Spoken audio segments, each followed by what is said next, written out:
Before we get into today's episode, I've created a short questionnaire that will help me get to know you better. Those that fill out the questionnaire will get entered into a draw to win an Amazon gift card. So there's a link in the description for the episode. Click it, fill out the questionnaire, and I look forward to hearing your feedback. Now for today's episode.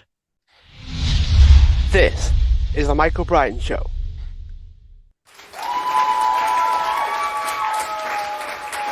Hi everyone, welcome back to the show. Today I'm joined with Thomas Fuchs, who is the co-founder and chief scientist at Paige, which is a healthcare AI system for cancer diagnosis. So Thomas, thanks for joining me. Thank you for having me, Mike. It's a pleasure to be here. One of the first things that I was interested in really is how you shifted from the healthcare side, technology. I even hear that you worked at NASA at one point. Like, what prompted the change? What prompted the move? Um, that's a good question. I actually started in healthcare, so I did my PhD at ETH Zurich in machine learning, one of the very few machine learning labs back in the day, and that was already focused first on actually mass spec, but then very shortly after that, complete focus on pathology, and that's where we coined the term computational pathology and so forth. It was during my postdoc in California in Pasadena where I had the chance to work with JPL, and then was very lucky that they actually hired me. And so I played rocket scientist for a few years, but then always wanted to go back into healthcare. And then it was, of course, homecoming in healthcare. But that's one of the beautiful things about machine learning and statistics and AI. You can apply the same techniques at different levels of granularity. So the same algorithms we developed to detect and find cancer, we used on the Mars rover to differentiate sand from gravel so it doesn't get stuck. Or my last space paper was on actually flybys at several hours light distance, for example, for the New Horizon probe at Pluto, and similar scenarios where you need autonomous computer vision systems to actually point your spectrometers, for example. And again, the techniques behind that, right? Back then, random forest or the deep learning are very similar in these domains, and that's the beauty of machine learning. Now, AI to a lot of people is can be difficult to wrap your head around currently. So for a lot of people, it's still quite new. It's still something that people are trying to understand. And fast forward, we're diagnosing cancers with the system that most people are still struggling to wrap their heads around. So, how far ahead of the curve did you have to be to go from technological pathology, I hope I pronounced that right, mixed with AI, and then using that to diagnose cancer? It seems like a bit of a leap for people. So, how did you come up with this idea? How did you actually start this? And what's been your experience of it like? As in, is everyone open-minded about it? Do people accept it? Or have you got a lot of backlash and people still don't really trust the system yet? Yes, many good questions packed into that. So on a very high level, of course, machine learning or AI is a rather old field, right? So we can, of course, go back to Turing or John McCarthy and so forth in the 50s and 60s. But it's certainly now that it really bursts into the broader public, especially also systems you can interact with language like chatbots, for example. Of course, the underlying technologies were developed over a long period of time during these decades. We certainly see enormous acceleration now, but that's of course based on decades of research. So computational pathology, that's now, when was that? 17 years old, more or less. We coined the term for 17 years ago. So it took actually a long time to get where we are. And again, back then, machine learning was tiny. The largest international conference had 400 people. Nobody understood what that actually meant back then. And what it actually is you can imagine It's really it's algorithms that help us learn from data.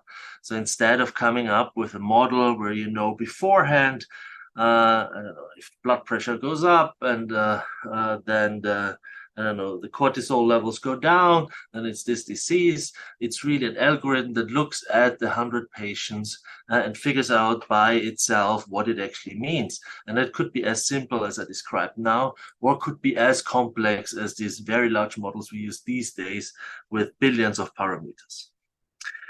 And in healthcare, so there was a gradual increase of complexity of these models. So from simple linear models or simple graphical models to more complex ones, like 15 years ago, like support vector machines 20 years ago, and random forests. And then approximately 10 years ago, deep learning started getting really traction. And we had especially convolutional models, deep convolutional models for computer vision. And now we're entering that new wave of AI where we have these humongous foundation models that are trained in an unsupervised way and can be used for all kinds of downstream tasks. Some of them generative, some of them not, but very often the term generative AI is used today to encapsulate these models. That does not mean that any of the AI we are talking about today is general in any way, so AGI, as we say in the field, or even super intelligent. These are still proper statistical models that do very specific tasks, but they have no will, volition, or even capability to plan. But they can be, of course, tremendously useful. And that's what we need to exploit in healthcare for better care for patients and also for better working conditions for physicians and, of course, for basic research to drive that forward. It sounds like it's something that's complicated, but then the AI is able to make sense of it all and connect dots in a way that humans will have a hard time doing or simply can't do. Has there been a lot of adoption with this? Like, are people using it? Have you had a lot of negative opinions of it or judgments of it based on that? Because I imagine a lot of people will struggle to be okay with it, to be okay with using AI. And what's it been like? So to your first question regarding complexity, absolutely, these systems are very complex. But in contrast to a human brain, these systems are not black boxes, right? You can actually pry them open. You can look at every single neuron. You can run all kinds of tests. You can freeze it, unfreeze it. You can do neurosurgery on the artificial neural network to find out what's going on. And there are many research groups that focus completely on producing tools for us humans to better understand what goes on in these models. In our case, it's very often visualization, just pointing out where at the microscopic slide the cancer actually is, or what kind of morphology contributed to the outcome for that patient. There's a lot of work to be done, right? Because these models are very complex and getting larger and larger, but there's also a lot of work in breaking it down for us humans. But at the end of the day, of course, what we do want are models that can do more than we can. Right? We want to get the best outcome for the patients, regardless of the feelings of the computer scientist or the physician. And so the way to do that is to build rigorous experimental testing around these systems to prove that they are safe and effective. And that's also what then, of course, the FDA is doing. Yeah. And where Paige was very successful with the approval for Paige prostate to detect prostate cancer. Which is, by the way, still the only FDA-approved AI in pathology, which is kind of amazing. Pathology is the basis of all oncology, of all clinical trials, and you just have one AI, so there's that huge difference to practice. So how do people feel about it? Like in many disciplines, there's really, you have that that really a curve where discipline adapts to new tools. And I would say, for example, in pathology, if you go maybe 6, 7 years back, and physicians really didn't have a notion what AI could do. There you had these abstract fears. Oh my God, it's taking away my job. Or uh, on the other side, it of course will never be work and will just steal my time and so forth. That changed over the years. I think the field truly realized that AI in pathology and oncology gives you tools that can be very powerful in the hands of physicians. So that these are not autonomous tools, these are decision support tools or diagnostic tools that help pathologists and oncologists do their job better for the patient's sake. And I think by now that's clear for everyone. At large conferences, you have AI keynotes at every of these large conferences, unimaginable just a few years back. There's now today we more or less have the other problem that physicians are so excited about the idea and future of healthcare that from the machine learning side, we just don't have enough computer scientists to work on all the good problems they come up with.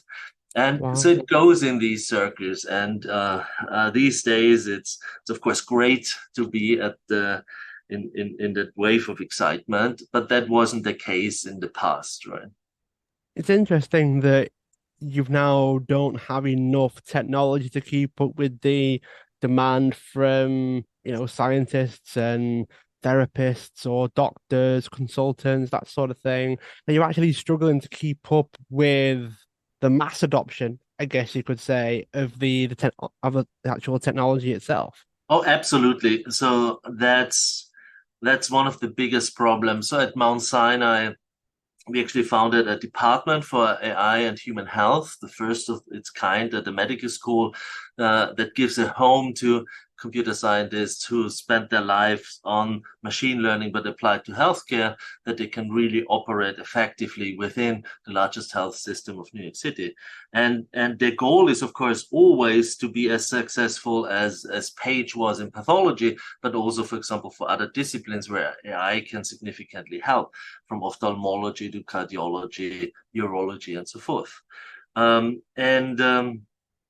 The problem is, of course, that healthcare is difficult, right? It's real world data, it's messy, it's unstructured, it's surprising, and so forth. And many computer scientists, when they go through their training, they're used to clean data sets like ImageNet or other data sets where they can purely focus on the algorithm. While if you want to be effective in healthcare, you really have to understand your problem. You have to be in the trenches, you have to meet with physicians every single day.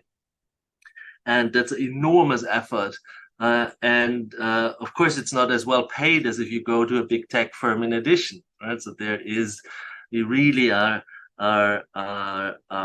trying to build an environment where we can get the machine learning experts who really do it for the cause and for the mission and get them in healthcare. But that's our biggest bottleneck in academic research in healthcare, of course.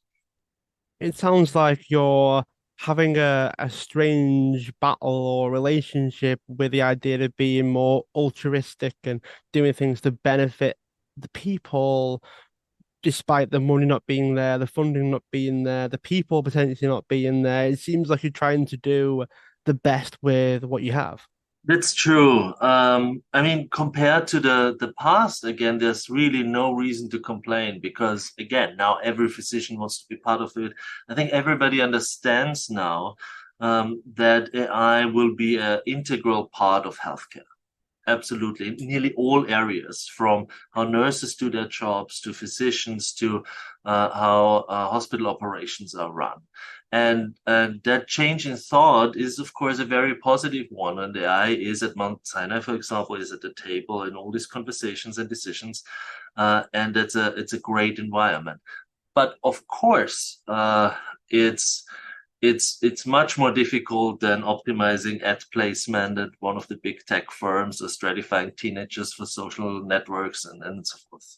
how does Paige actually work then? If we were to break it down a little bit in terms of how someone might be able to use it, so whether it's self-diagnosis or otherwise, there might be a system for both. I don't know. That's interesting thought, actually, the idea of being able to self-diagnose. What does Paige actually do from a user standpoint? What does it do? How does it do it? What metrics is it looking out for? Are you able to Mhm. break down the process a little for the listeners and myself as well? Of course, yes, yes. So, first of all, it's not in the future. It's here today. It's used across the globe from Oxford to Brazil and everything in between. So that's not science fiction. Pitch prostate was FDA approved nearly 2 years ago, and there are now additional tools for breast cancer and lung cancer and so forth. So the way it works is, first of all, for you as a patient, um, let's say you have, I don't know, pain, but or let's stay with prostate, your PSA level is high. You might get an ultrasound and there's some suspicion. And then you get a biopsy, so a prostate biopsy. So these are needles that are used to get tissue from your prostate to see if there's cancer. And these are then put on microscope slides. So they are 5 times 2 centimeters, for example, and that contain a little bit of tissue. But when you digitize them, the resulting images are humongous, 100,000 pixels times 100,000. So all your holidays would fit on one of these digital images of a pathology slide with millions of cells. And the task of the pathologist then is to find the cancer, find out what kind of cancer it is, if there is cancer, grade the cancer, and so forth. And that's absolutely important because you do not have cancer until the pathologist says so. So that decision then is the basis for all treatment decisions of the oncologist afterwards. It's the basis of all pharmaceutical trials on top of it and so forth. Yeah. But finding cancer is very difficult. Often these cancer lesions can be very small. So what Paige can do is, Paige is first of all a digital platform. It's like a image management system, a PAC system for pathology. As soon as a slide is scanned, it's uploaded into your private secure cloud, and then the whole workflow is handled. You have a viewer where you can actually look at these huge images. You can imagine it's like Google Maps. You can zoom in and zoom out and pan around. And then you have AI on top. And that points out where, for example, the cancer, what Gleason grade you have in prostate cancer, or in breast, what Nottingham score you have, how many mitoses, and so forth. All these quantities pathologists have to come up with. And then that goes into the final report, and based on that, the oncologist decides the treatment. And what Paige can help pathologists with is find cancer more reliably, and then also objectively help them to grade it. And what the trial for the FDA showed is that with the use of Paige, the error rate for pathologists went down by 70%. So they have a significantly higher sensitivity and found cancer they would have missed otherwise, without Wow. increasing the false positive. So the impact on the patients is drastic. Wow, that's 70%. It went down by 70%. Yes. So you can imagine pathologists have to go through stacks of slides, hundreds of slides, and very often again the cancer or the cancer lesion is very, very small, right? And that can be missed. And that's the needle in the haystack problem, and that's exactly what Paige solves in this case. Or in breast cancer, for example, one of the applications pathologists like a lot is finding metastasis in lymph nodes. So if you have a primary cancer, then the surgeons have to take out lymph nodes, for example, in the axilla for breast cancer to see if the cancer has spread. And that's, of course, a very important information for the oncologist to treat. Is it local or is it systemic and so forth? And there you're really looking sometimes for a few cells clumped together in these very, very large lymph nodes. And a good pathologist nearly all of them, of course, are pathologists who really care, uh, has always is always anxious that they miss something. So if something is negative, you always are anxious. Did I really look at everything properly? Did I miss something? Right? And what they love about Paige is now that it gives them assurance because it's so sensitive that if it's really a negative case, it's really negative. So they can go home with the good confirmatory feeling that they really did everything modern art and technology can offer to diagnose that patients. And so the absence of cancer in that specific scenario is actually the more important task for many pathologists. So it goes from zero to suspicion, I guess you could say. And then is it Paige that then says it's suspicious, but it's actually there? Like, what's the distinction then between, okay, it's not zero cancer, there is potential for it. How do you go from that to it is, or is it a shadow? Is it some other thing, a brightness on the lens or whatever it is? How do you get to a point where you go from there's a little, because 70% is huge. That's the difference between finding it and not finding it, missing it, or getting something that's small that might be, and then suddenly saying, right, well, it is, and you can treat it while it's small rather than waiting for confirmation, and by which time it's stage whatever it happens to be. How do you catch it so early and trust it? How do you trust something like that when it is small and you've probably got a team of scientists and pathologists all gathered around it trying to see whether they're right or not to try and, I don't know, verify it maybe? How do you trust something like that? Um, so again, many questions here. So most very often in medical reality, you do not have a team, right? You have a team. Maybe if you go to Mount Sinai or Sloan Kettering, right? But not everybody can afford that, and that's a big problem. Community pathologists are completely overloaded. The number of cancer cases goes up, complexity goes up, and not enough people go into the discipline. So just to keep the standard of care, you're going to need AI. And that means these patients don't have access to care, of course, at that level. And that's actually where AI can be really impactful in democratizing access to these to top-notch cancer diagnosis. And it also ties back to your absolute earliest discussion. There's a lot of second opinion requests in pathology. And what certainly will come very soon is that patients request it, right? So because they want to have a confirmation, like a lab test, there are lab tests in breast, for example, they should ask the oncologist, was Paige used? What's Paige's score? Was that system used? Was it confirmed? Are you sure it's negative? Right? And that will be certainly patient facing as well. Second, on that sliding scale. So technically what, for example, Paige Prostate does, it points out lesions that are suspicious for cancer. That's a legalistic differentiation because the AI does not make the final diagnosis. It's a supportive tool. It's the pathologist who signs out the case formally and says it's cancer or not cancer. And again, that's what's very important. There are none of these systems actually autonomous. That's why also they're not replacing pathologists. They are truly helping them to be faster and better, and sometimes do things they couldn't do yet. For example, predicting mutations and so forth. But it's always the physician who uses these tools together with others to make a final diagnosis. So that's why there's a differentiation.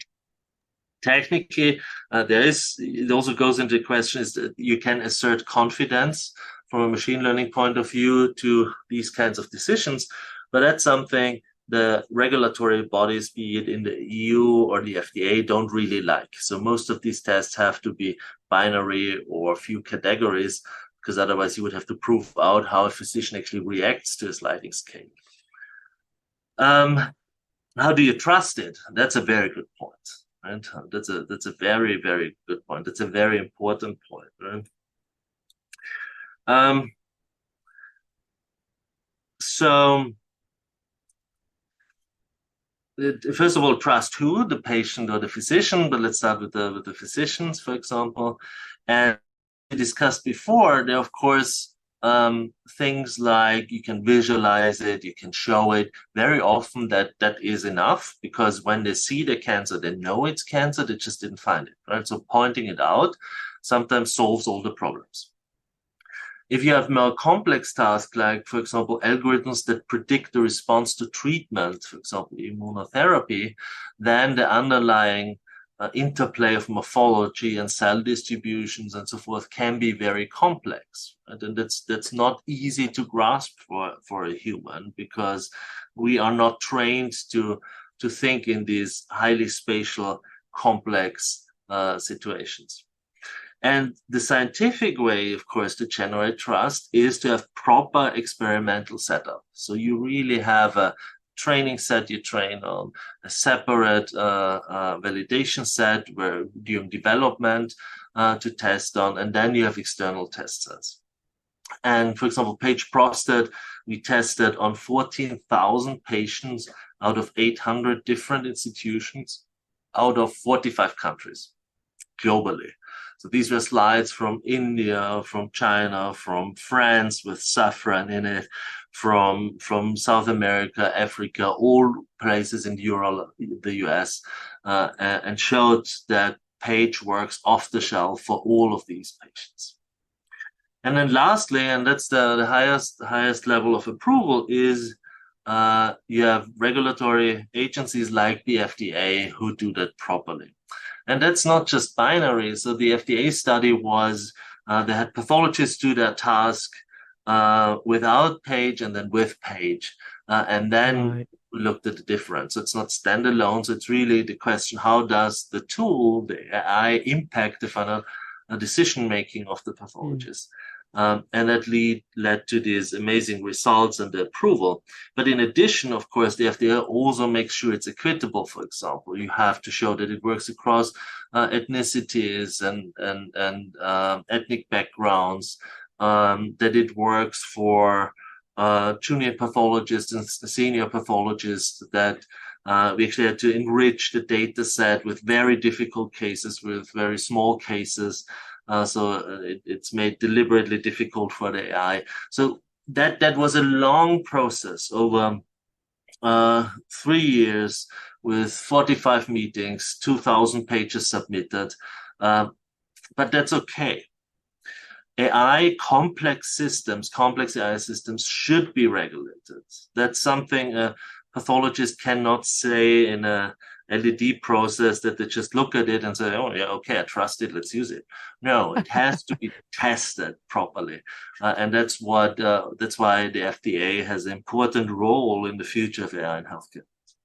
It sounds like one of the difficult things, but also it's a huge benefit, is the fact that healthcare and treatments of diseases, conditions, cancers, that sort of thing, the standards are high on purpose. They're high for a reason, and you can't do all of that without then trusting it somewhat that it's actually doing its job, it's doing the right thing.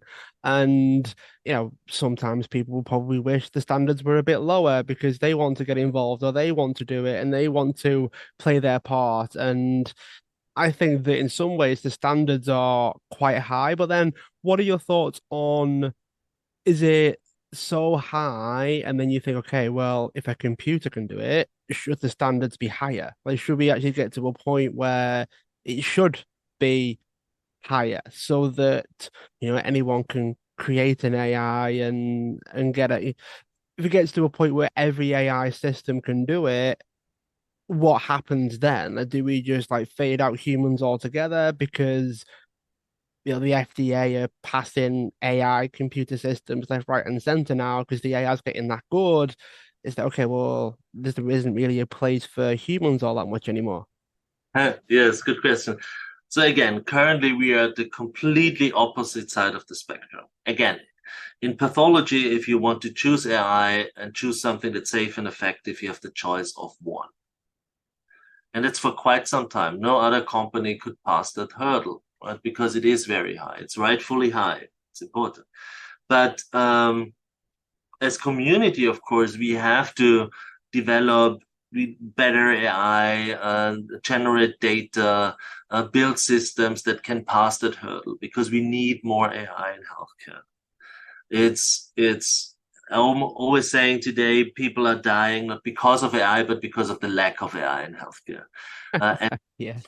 and that's the gap we really have to close as a community, and to get to a future where we can have these very impactful tools for every patient. Um, so for now, we are in the complete opposite end. So there are very few. It's very often if you just look at public media, of course there are, I don't know, I think 12,000 biotech startups. Now everybody puts an AI on it. But the ones who really are able to go through the process in building, first of all, AI systems that work. Second of all, have companies where you have quality management systems, where you have very HIPAA compliant, GDPR compliant, where you have ISO standards, where you have security standards, where you have engineering teams that actually can run healthcare relevant systems 24/7 across the globe.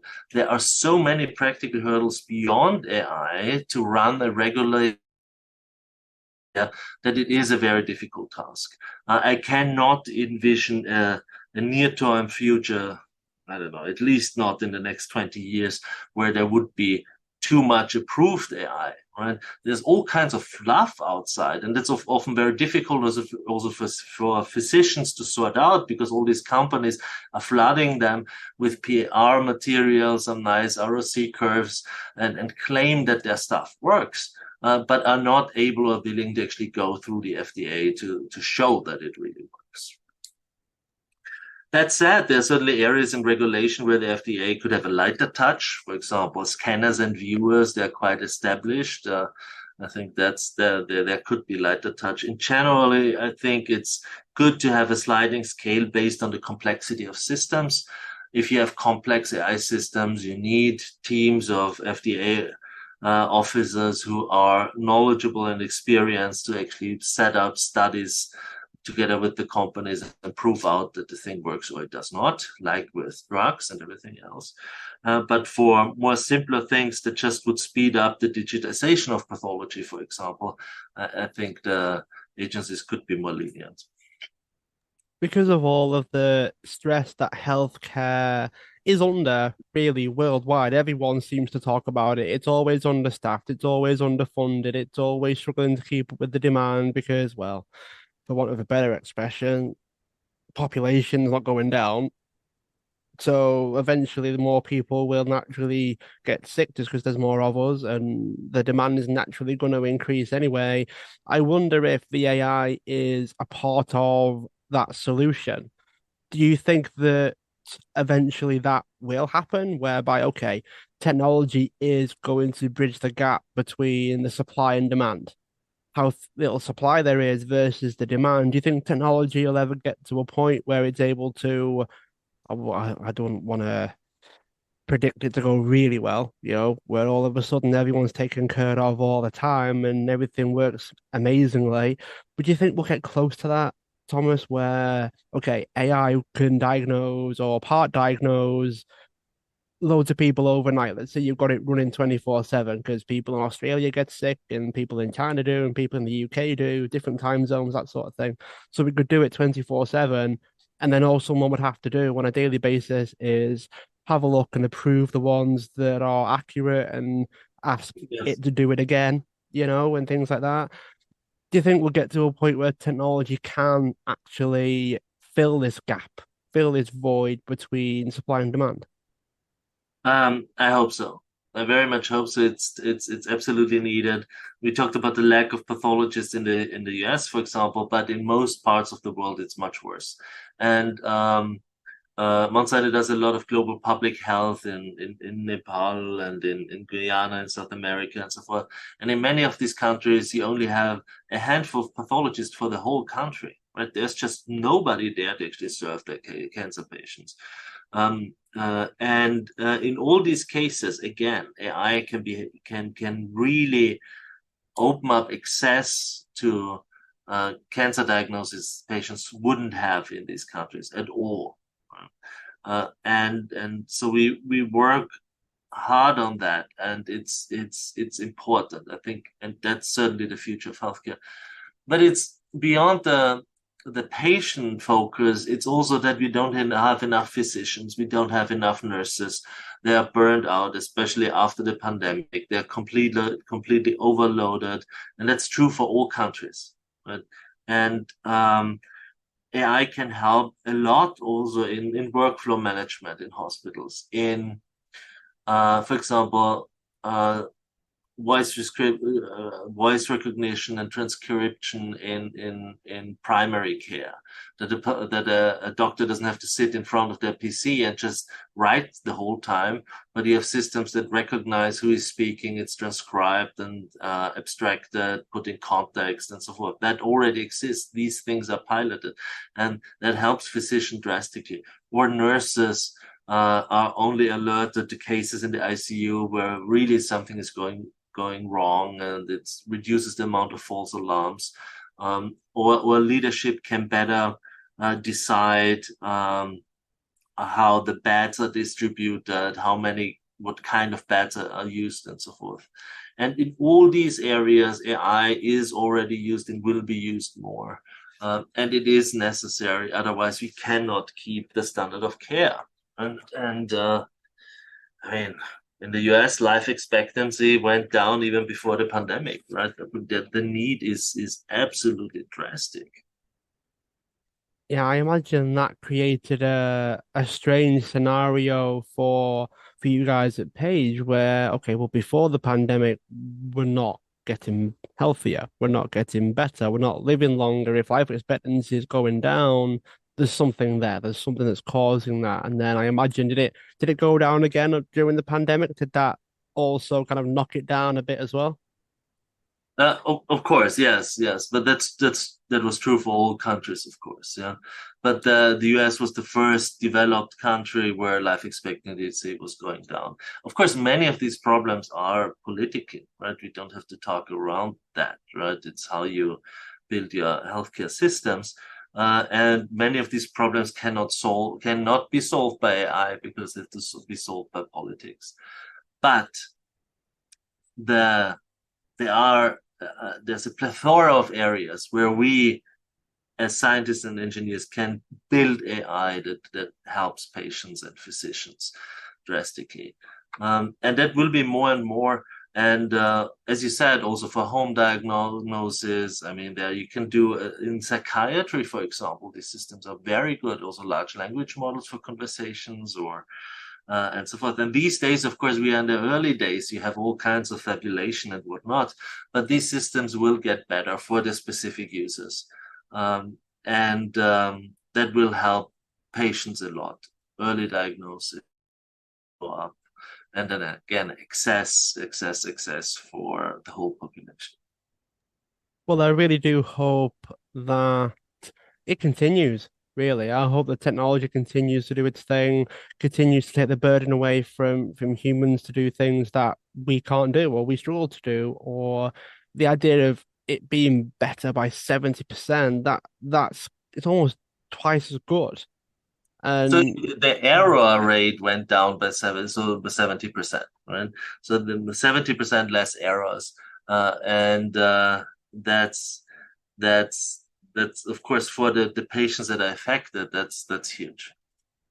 yeah, I imagine the difference between the diagnosis and not potentially saving their lives, aren't you? The idea of it Oh, absolutely, not being yes. there and things, it's crazy. That must have such a big impact on the quality of life that they have, but also the treatment as well. Does it affect the treatment? Like if you catch it early enough, what happens then? Like how much more effective is the treatment? Like speak to not just the early diagnosis, but also the treatment for it as well. Yeah. So, for example, in prostate cancer, it's it could be the difference between taking out the prostate or leaving it in and doing watchful waiting. Right? So not always the prostate has to be removed, which comes with risk of incontinence and impotence and so forth. Right? So there are very good scenarios where it's better to keep the prostate and do watchful waiting, for example. And for that, you need very accurate, very reliable diagnosis that's quantitative and not just qualitative, and that's what Paige is offering. I imagine the quality of life going up. Like if you know that you have it, like the amount of people that I speak to offline, online, and they say like now I know what it is. I can take the steps. I can listen to advice. I can change my lifestyle. I can do whatever it is. But if until they know, they can't do anything because they're left waiting. They're left Yes. not knowing. They're left in this unknown space of, I just don't know what to do yet. Like I'm still waiting for this diagnosis, this expert to come in and say, this is what you have. We can then prescribe this, this, and this. It's like until you get the diagnosis, you don't have access to anything really, and you're still walking around day by day with the symptoms, with Yes. the issue at hand that you're hoping someone can solve for you. Absolutely. So that's most terrible, one of the most terrible situations you can be in, and the wait times to actually get your diagnosis are hugely increasing. We work a lot in the UK, for example, also with NHS and working on prospective trials, and there sometimes the wait times are getting really long for pathologists. If you need sequencing, it can take also 5 weeks or longer, and so forth. And in these cases, if you have AI that you can run at point of care as soon as you have tissue, and it takes half a minute for the whole case, it's immediately there. So it can really get these results to the patients faster. So the oncologist also can make decisions faster, and you don't have to have these wait times, which are nerve-wracking, of course. That's one of the many things. If you talk to cancer patients and survivors, they bring up all the time, right? So the being in limbo is a terrible state. And that's where AI clearly, we showed that over and over again in studies. There were independent studies done from Porto to Yale Cornell in Brazil that not only proved accuracy, but reduction in turnaround time. How does it feel from your perspective to be able to do this? To be able to put all, because you have a lot of experience in the field as well, and then you combine technology and you're able to help so many more people in a way that you couldn't do before. What's that like for you? Um, it's amazing, it's humbling. Um, I mean, I'm a nerd. I'm coding since I'm 10, 12. And uh, again, for most of my life, of course, writing code didn't impact reality much, certainly not healthcare. Even machine learning back then was a very, very theoretic academic field with very few touch points with reality. And these days, that you can help patients by writing code uh, is a is a blessing.